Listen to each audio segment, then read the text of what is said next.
A very good morning, dear students. So, yesterday we have learnt the objective type question of chapter number 3, that is liberty and discipline, and for today we are going to learn its short answer type question. So, question number 1 is, how does the author define liberty? कि author ने liberty नू किमें define किया वा and the answer is liberty is the freedom to think what we like say what we like work at what we like and go where we like liberty की आ आज़ादी की आ कहता सोचण दी फ्रीडम जो भी असी कह सकीए ओदी फ्रीडम कुछ भी कहण दी फ्रीडम जिथे असी काम करना चाहते हाँ उत्थे काम करन दी freedom and go where we like तो जिथे असी जाना चाहते हाँ उत्थे जाण दी freedom that is called liberty. Liberty is the birthright of each and every person. Liberty की है कहते हरेक दा जन्म सिद्ध अधिकार आ बट इवन दैन पर फिर भी it is not a personal affair. फिर भी की है कहते ये कोई अपना पर्सनल अफेयर नहीं है मतलब कि कोई निजी जिहड़ा विषय वो नहीं हैगा इट इज़ अ कॉम्प्रोमाइज़ और सोशल कॉन्ट्रैक्ट ये की है एक तरीके का जां तां कॉम्प्रोमाइज़ हुंदा वा जां फिर सोशल कॉन्ट्रैक्ट हुंदा ऑल राइट सैकेंड क्वेश्चन करते हैं हुण इहदा आपां just a minute हाँ जी and the second question is what is discipline discipline किया discipline is restraint on liberty discipline किया कहते liberty दे ऊपर लगाई गई एक बंदिश है एक restraint है एक रोक आ it trains people to obey rules and orders and punishes them if they don't do एक ही ट्रेन करता वा लोगों को कि वो रूल्स नू ओबे करना मतलब कि रूल्स नू मनन एंड ऑर्डर्स ते ऑर्डर्स नू भी मनन and punishes them if they don't ते उन्हां नू पनिशमेंट भी मिले अगर वो रूल्स नू फॉलो नहीं करते discipline is very necessary in every field of society जिहड़ा डिसिप्लिन है कहंदे वो जिहड़ी सोसाइटी दे हरेक खेतर दे विच बहुत ही ज़्यादा इंपॉर्टेंट है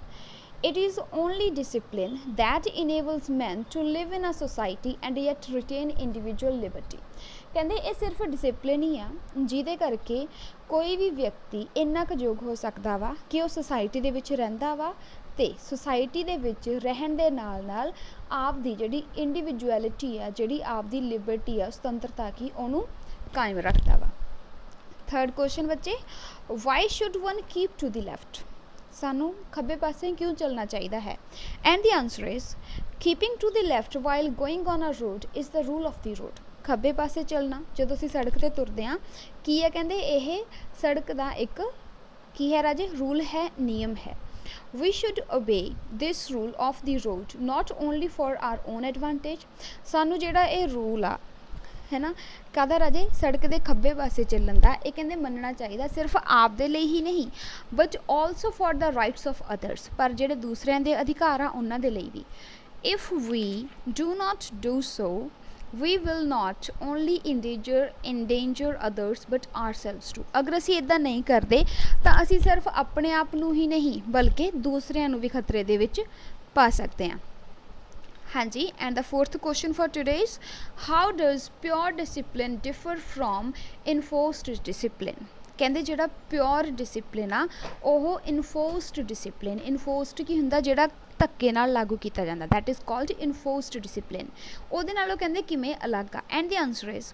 the discipline that comes from our inside is pure discipline जिहड़ा अनुशासन साडे अंदरों आवे बिना किसी दे धक्के नाल that is called pure discipline and the discipline that is enforced on us from outside is enforced discipline ते वो डिसिप्लिन जिहड़ा साडे उपर किसी द्वारा लागू किया जाता that is called enforced discipline since discipline is a restraint on liberty जद कि कहते डिसिप्लिन की है एक तरीके की रोक आ आज़ादी के उपर it is quite natural that man has an inclination to avoid this restraint इदों इलावा कहते जिहड़ा मैन आ वो भी की आ मोस्टली ये जिहड़ी रोक है इनू की करता वा ज़्यादा तो ज़्यादा अवॉइड करता वा सो प्योर डिसिप्लिन की है जिहड़ा अपने अंदरों आवे ते इनफोर्स्ड डिसिप्लिन की है जिहड़ा अपने उपर थोपिया जाता किसी दे द्वारा नैक्सट करते हैं okay just a minute so question number 5th is beta what types of liberty do the British believe in ਜਿਹੜੇ ਬ੍ਰਿਟਿਸ਼ਰਸ ਆ ਉਹ ਕਿੱਦਾਂ ਦੀ ਆਜ਼ਾਦੀ ਦੇ ਵਿੱਚ ਬਿਲੀਵ ਕਰਦੇ ਆ the British believe in 4 types of liberty जोड़े ब्रिटिशर आ वो 4 तरह की लिबर्टी के बिलीव करते हैं and what are they want the liberty to think what they like पहली किहड़ी आ कि जो वो सोचना चाहते जो उन्होंने पसंद आ उही सोचन ओदी liberty they want the liberty to say what they like second जो उन्होंने कहना पसंद आ वो कह सकन ओदी liberty they want to have liberty to work at what they like third की है जिथे वो काम करना पसंद करते हैं उत्थे काम करने की liberty and the fourth one is they want to have the liberty to go where they like fourth किहड़ी है कि जिथे वो जाना चाहते हैं जिथे उन्होंने जाना पसंद आ उत्थे जाण दी आज़ादी होवे so these are the 4 types of liberty which are liked by British people or which are believed by British people. And the question number 6 is why does one have a natural inclination to avoid discipline ਕਹਿੰਦੇ ਜਿਹੜੇ ਲੋਕਾਂ ਦੇ ਵਿੱਚ ਆਮ ਤੌਰ ਤੇ discipline ਨੂੰ ਨਾ ਮੰਨਣ ਦੇ ਵੱਲ ਝੁਕਾਅ ਕਿਉਂ ਹੁੰਦਾ ਇਨਕਲਾਈਨੇਸ਼ਨ ਹੁੰਦਾ ਵਾ ਝੁਕਾਅ discipline trains people to obey rules and orders and punishes them if they don't do so discipline ਲੋਕਾਂ ਨੂੰ ਸਿਖਾਉਂਦਾ ਵਾ ਕਿ ਉਹ ਰੂਲਸ ਨੂੰ ਮੰਨਣ ठीक है ਜਿਹੜੇ ਆਰਡਰ ਆ ਉਹਨਾਂ ਦੀ ਪਾਲਣਾ ਕੀਤੀ ਜਾਵੇ ਅਗਰ ਇੱਦਾਂ ਨਹੀਂ ਕਰਦੇ ਤਾਂ ਉਹਨਾਂ ਨੂੰ ਪਨਿਸ਼ਮੈਂਟ ਦਿੱਤੀ ਜਾਵੇ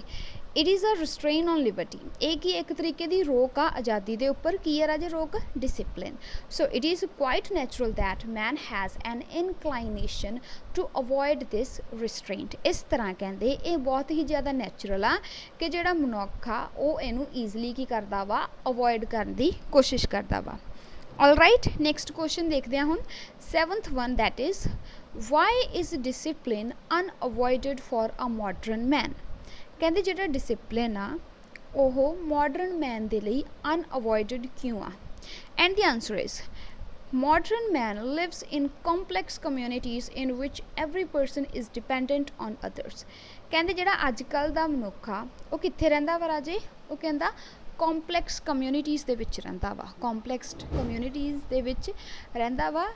ਇਨ ਵਿਚ ਐਵਰੀ ਪਰਸਨ ਜਿੱਥੇ ਹਰ ਕੋਈ ਲੋਕ ਇੱਕ ਦੂਸਰੇ ਦੇ ਉੱਪਰ ਕੀ ਆ ਡਿਪੈਂਡ ਕਰਦਾ ਵਾ ਨਿਰਭਰ ਕਰਦਾ ਵਾ ਸੋ ਡਿਸਿਪਲਿਨ ਇਜ਼ ਅਨਅਵੋਇਡੇਬਲ ਫॉर ਅ ਮੈਨ ਇਸ ਤਰ੍ਹਾਂ ਕਹਿੰਦੇ ਜਿਹੜਾ ਡਿਸਿਪਲਿਨ ਆ ਉਹ ਅੱਜ ਦੇ ਜਿਹੜਾ ਮਾਡਰਨ ਮੈਨ ਆ ਉਹਦੇ ਲਈ ਇੱਕ ਤਰੀਕੇ ਦਾ ਅਨਅਵੋਇਡੇਬਲ ਆ ਕਿ ਇਹਨੂੰ ਅਵੋਇਡ ਨਹੀਂ ਕਰ ਸਕਦਾ if every man were free to do what he liked there would be chaos everywhere अगर कहते हरेक नूं इन्नी आज़ादी दे दी जाए कि जो भी उन्होंने पसंद आ वो करन तो हर जगह क्योस हो जाएगा क्योस होंदा वा अराजकता फैलनी आपां कहते हैं कि लड़ाई झगड़े बहुत ज़्यादा वध जाएंगे so discipline is very necessary for modern man in every field of society इसलिए कहते जो डिसिपलिन आ वो बहुत ही ज़्यादा हद तक जरूरी है काहदे लई सोसाइटी के हरेक खेतर दे विच now what you have to do today we have learned the 7 first question which are basically short answer type question now learn it as well as also write these questions on your fair notebooks all right beta god bless you